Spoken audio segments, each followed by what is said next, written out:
Shalom, Grand Rising, Osio, Halito. Welcome to the video.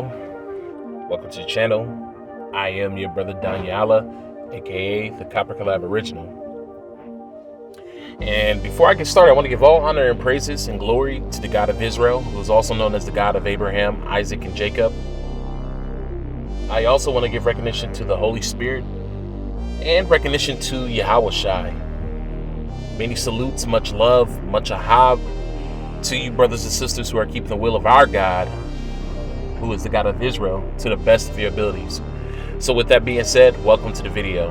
And sorry guys, I am at work right now. I'm on the job. That's why I make like probably half of my videos while I'm on the job.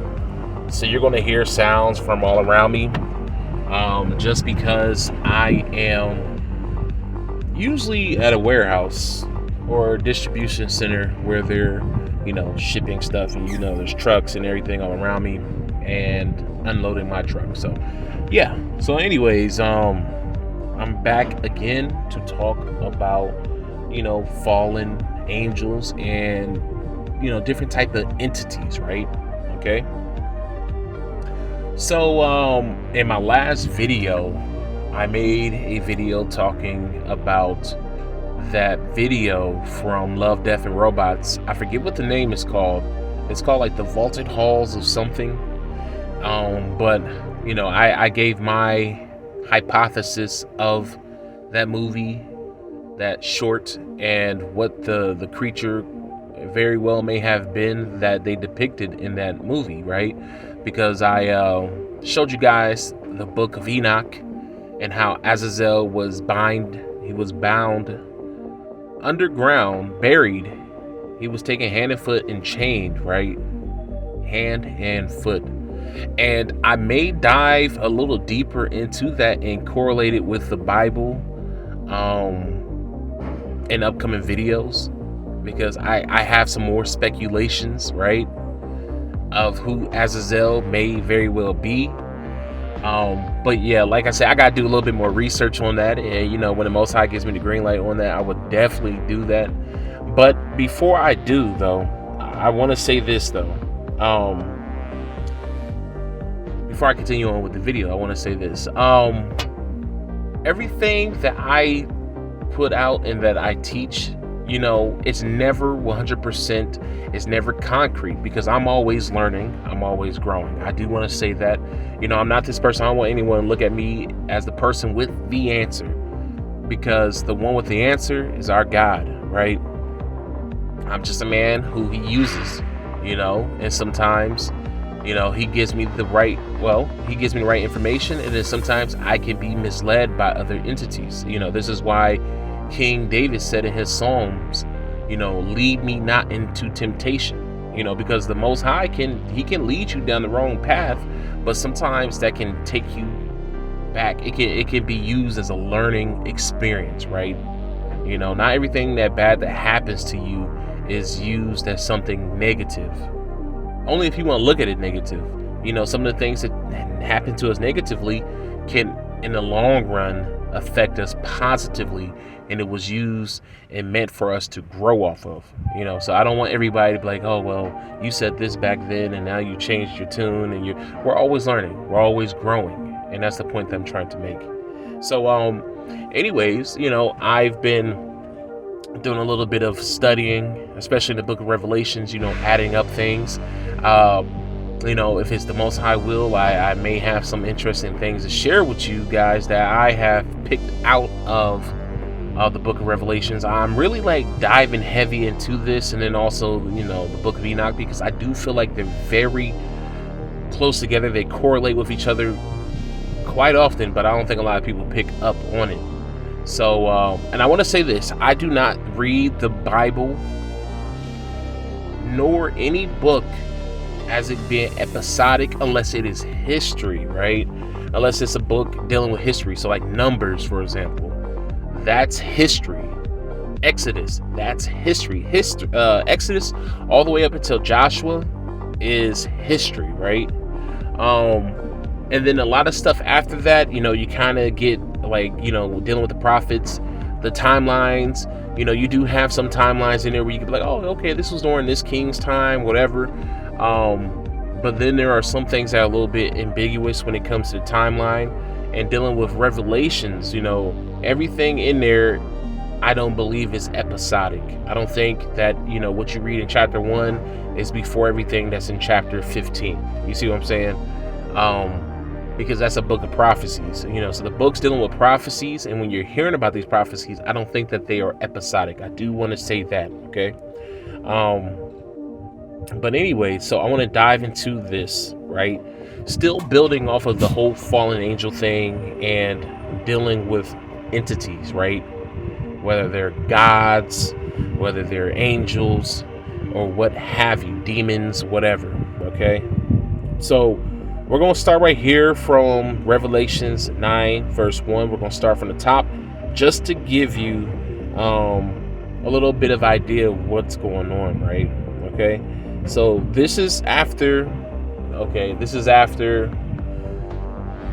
when the angels in heaven start to trumpet off, right? And this is the fifth angel, okay? So it says, and the fifth angel sounded, and I saw a star fall from heaven unto the earth, and to him was given the key of the bottomless pit, right? Okay, and it says, and he opened the bottomless pit, and there rose smoke out of the pit as the smoke of a great furnace, and the sun and the air were darkened by reason of the smoke of the pit. Okay, and there came out of the smoke. Sorry, let me clear my throat real quick. And there came out of the smoke locusts. Okay, this is what I want you to focus on, what I'm sharing with you today, right? These locusts upon the earth. Now, most people, when they depict these locusts, they depict them as locusts just with weird features. If you type in locusts from Revelations chapter 9 into Google, you will see that they will actually have like locust creature. But when you pay attention to the descriptions of these so-called locusts, you will see that they're not quite locusts. Okay.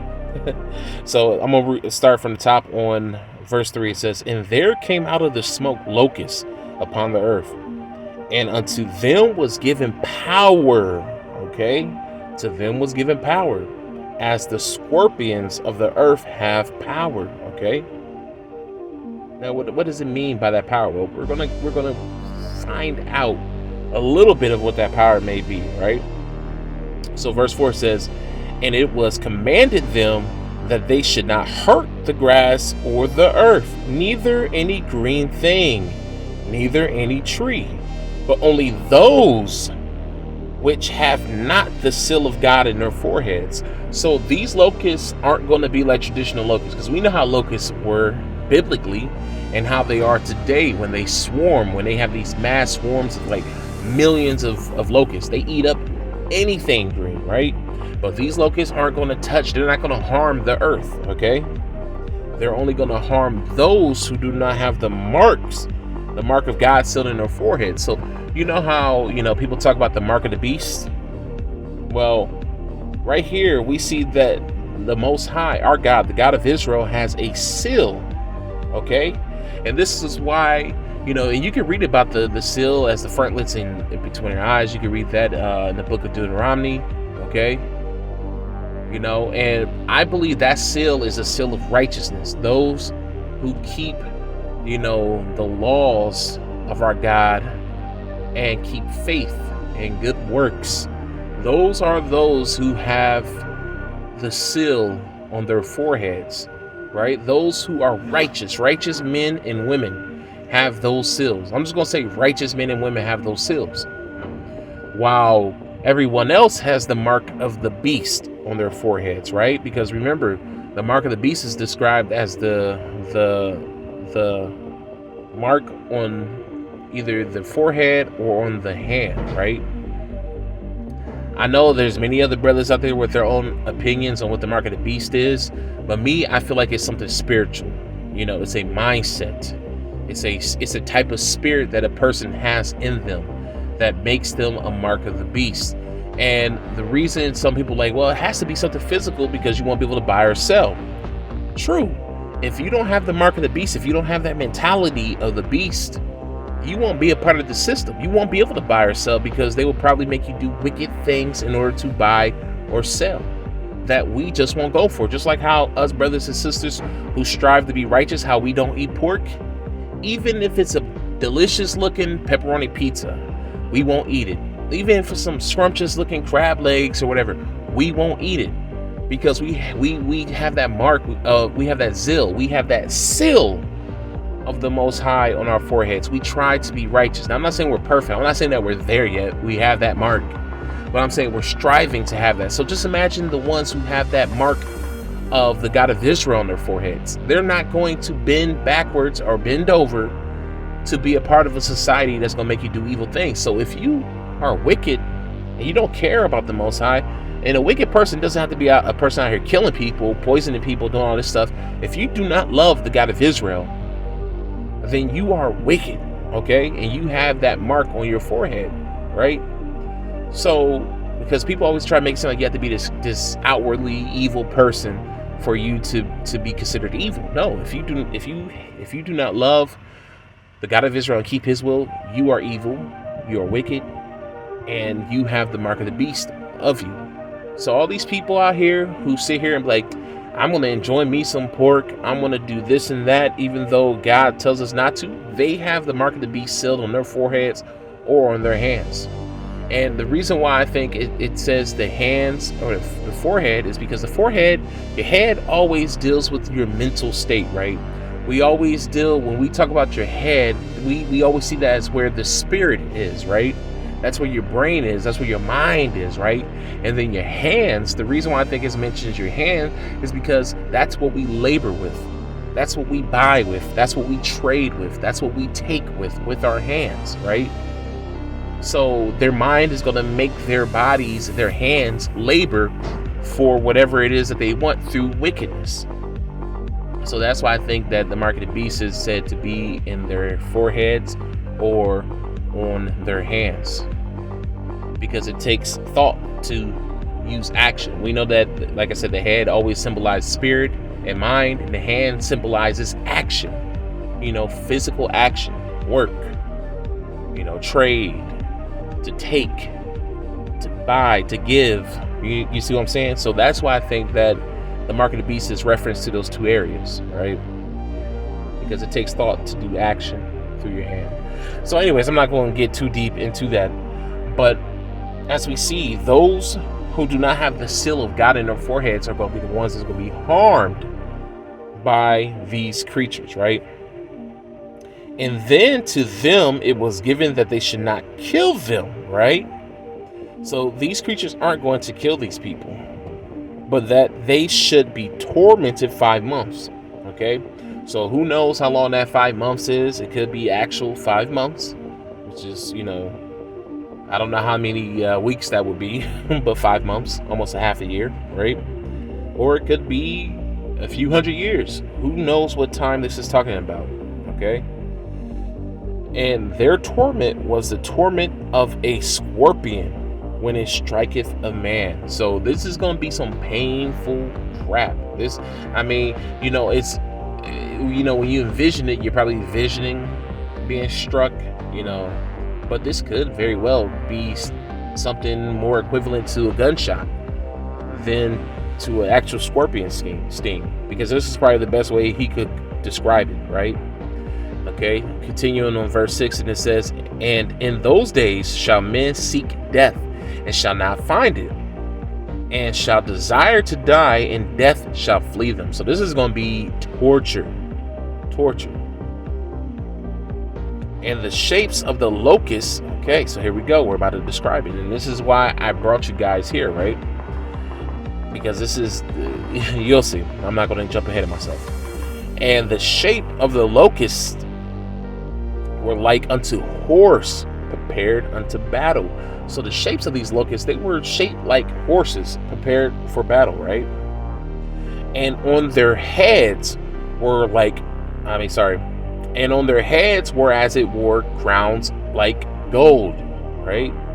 So they have something on their head that's like gold, right? We all know how gold, we know how crowns are. Crowns of gold look, right? They're jagged. They usually have like some type of jewels on it, but usually they have like a jagged top shape to them, right? Okay. So what could this be describing? Well, I'm going to get to it shortly, right? And their faces were faces of men. Okay, that's very key right there. All this stuff is key. The description is very key because it's going to lead to what I'm going to show you guys. And they had hair as the hair of a woman. When we usually think about women hair, we think about long, flowing, whether if it's like our hair, because when sisters' hairs get long, even though it can be long at a certain point, it'd be like an afro, but when it gets very long, it starts to hang down and lay down. So no matter what race you are, when women have long hair, it's long and flowing, whether it's locked in braids, dreads, natural, whatever, okay? And their teeth as the teeth of lions, okay? Woo! That sounds like a scary creature. And they had breastplates as if it were breastplates of iron.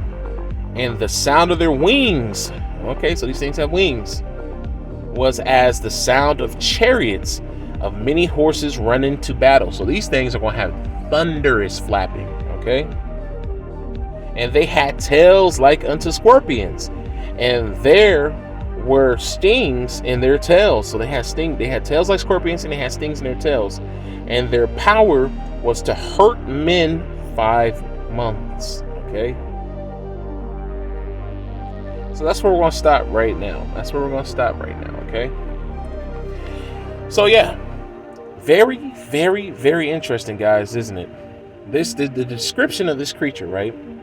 Well, if you follow me on my Facebook page, I will highly recommend you guys go and check it out. It's called American Aboriginal Discussions. It is a Facebook group that I created probably close to a year and a half ago, almost 2 years ago, where we share information, about our community, our American Aboriginal community, but also we share various things on there too. Well, I shared a legend of a legendary creature called the pious bird, and then the brother Cremio, probably about like a month after that, made a video about the pious bird. Okay, check this out, guys.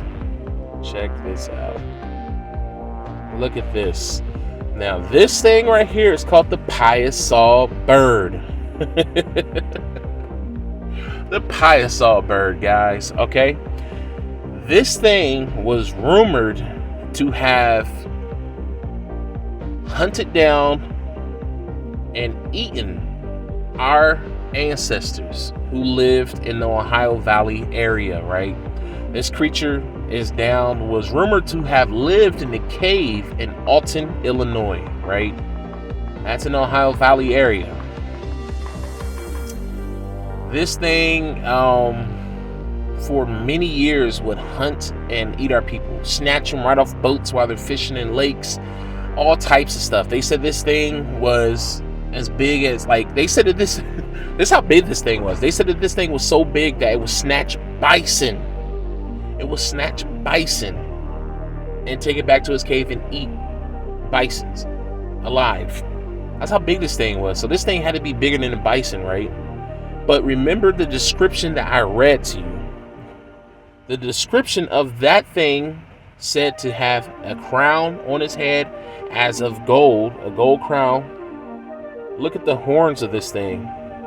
And here's what it's depicted as on top of the cave, right?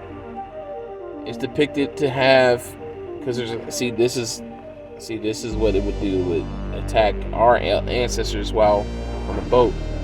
And out in Alton, Illinois, you can actually see the little painting of the creature, because our ancestors had painted the creature up on the cliff, on the bluffs over there in Alton. I don't think that this is the original one. I think that they had this very well maybe the original one, but I think that they had touched it up with like paint and stuff like that to what they call restore it and all that stuff. But yeah, crown on his head, right? A crown on his head. Talking about the antlers. The horns that it had on his head, that's the crown that it's talking about. Look at the tail. The tail is like a tail of a scorpion. You can see it a little bit better in this depiction. Well, not that depiction, but this one right here. Look at that tail, like a scorpion, right? And it has stingers on it. It has wings. And imagine if this thing is bigger than a buffalo. That thing has to sound like horse chariots, horses running, a bunch of horses running, right? It was said to have long hair like a woman. I mean, look at the hair. Look at the beard and the mane going around it. It's like a lion, right? And then it said it had teeth. Had teeth like a lion, right?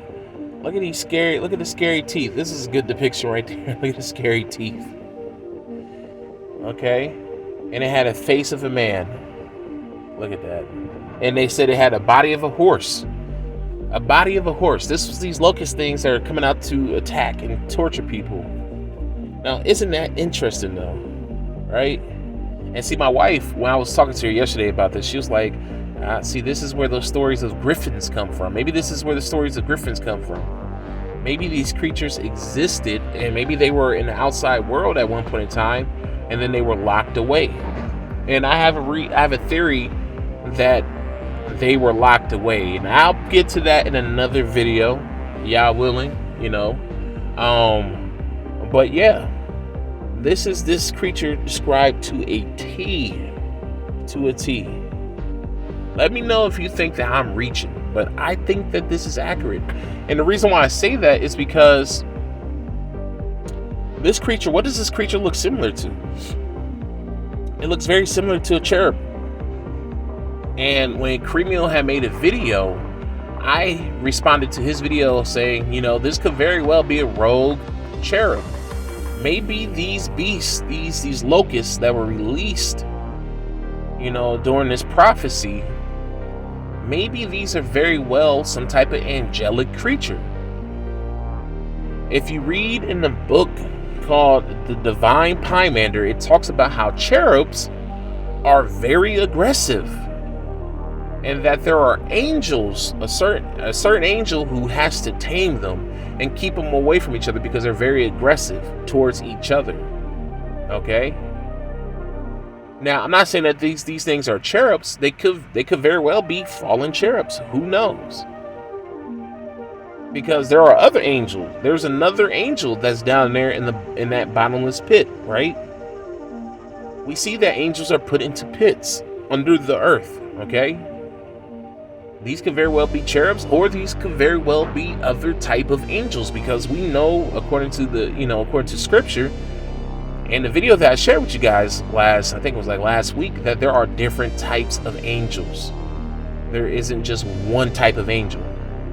You can read in the book of Revelations, you can read in the book of Ezekiel, you can read in, that there are these different type of angels. You can read in all these other different books outside the Bible that there are different type of angels. There's literally books out there on angelology, right? But I just thought that this was very interesting, because I had made a post on this, probably about like 4 months ago. And, I made a video about the fallen angel Azazel just, like a week or two ago. And here we are with this. I'm just going through Revelations and I read about these locusts that come out of the bottomless pit. And the description of it matched this pious bird to a T. And mind you, this thing was going around just massacring our people. I mean, they were scared. I mean, they said that literally all you would hear was just a flap of wings and then the person be gone, just like that. Gone, just like that, being taken off into the sky. And what it reminds me so much of is Jeepers Creepers. Remember Jeepers Creepers 2?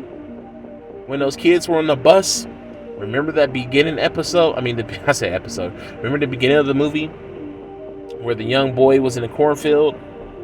And Jeepers Creepers was hanging up there on a damn thing. And remember, Jeepers Creepers is a damn demon too. He's supposed to be like a fallen angel or something like that, right? Who wakes up like every so often. Well, remember, when that little boy was in the cornfield, he was trying to run. That damn thing jumped on him. And then his pops and his older brother came out looking for him. And then next thing you know, he gets swooped up into the air. The little boy is screaming for his little life and just disappears, vanishes off into the sunset. Creepy. But that's the same thing that used to happen to our ancestors over here in the Americas. So yeah, I just wanted to bring this to you guys while I had the time, sitting right here being live unloaded at this warehouse. So yeah, very, very interesting, guys. Yeah, I want you guys to let me know what you think. Like I said, hopefully soon, maybe this weekend, I will have another video coming to you guys. I don't know, but yeah.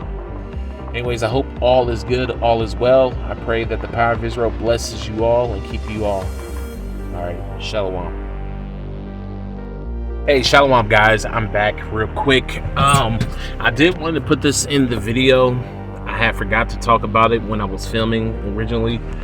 But I wanted to talk about these mythological creatures. This is the reason why I brought up my wife when she had mentioned how these things have been mentioned in lore all around the world, right? Like the griffin, for example.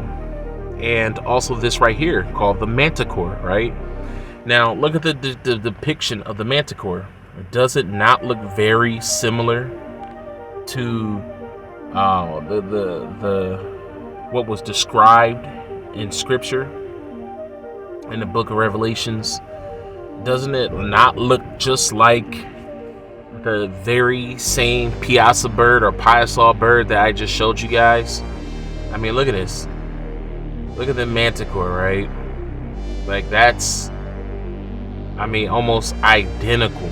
But it's crazy because these things exist around the world, right? I mean, in different legends and folklore, right? I'm gonna read a little bit about the manticore. So it says right here in Wikipedia, it says the manticore or manticore is a Persian legendary creature similar to the Egyptian sphinx, okay, that proliferated in Western Europe medieval art as well, okay? It has a human head, it has the head of a human, the body of a lion, the tail of venomous spines similar to a porcupine's quill, okay? Is that not similar to like a scorpion? Okay, well, it says right here, while other depictions have it with the tail of a scorpion. So like I said, it's not a locust. Some people, like I said, if you type it in, locust of Revelation 9, they're going to show you some locust looking creature, while the depiction or the description is actually telling you that it's not a locust. I just think that he said it was a locust just because they fly. And when they fly, when a bunch of locusts are together swarming, they sound like a bunch of chariots, right? Well, this creature is probably so big that when he flaps his wings, it sounds like a bunch of horses running, right? So yeah, I mean, look at that. A manticore, right? See, look at this right here. Here's a depiction of a manticore. Scorpion tail, right? I mean, is that not what we read in description? Does that not look like the pious bird? I mean, it looks exactly like the pious bird, right? And like they said, this thing is synonymous with the Egyptian sphinx. Let's take a look at the sphinx, right?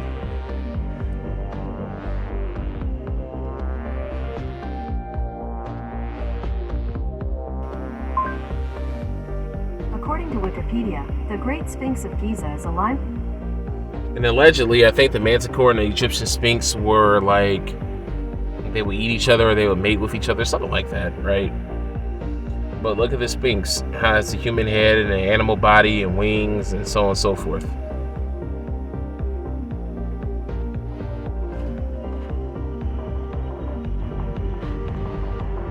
I mean, look at that. That's creepy. That is super creepy. But yeah, the sphinx, right?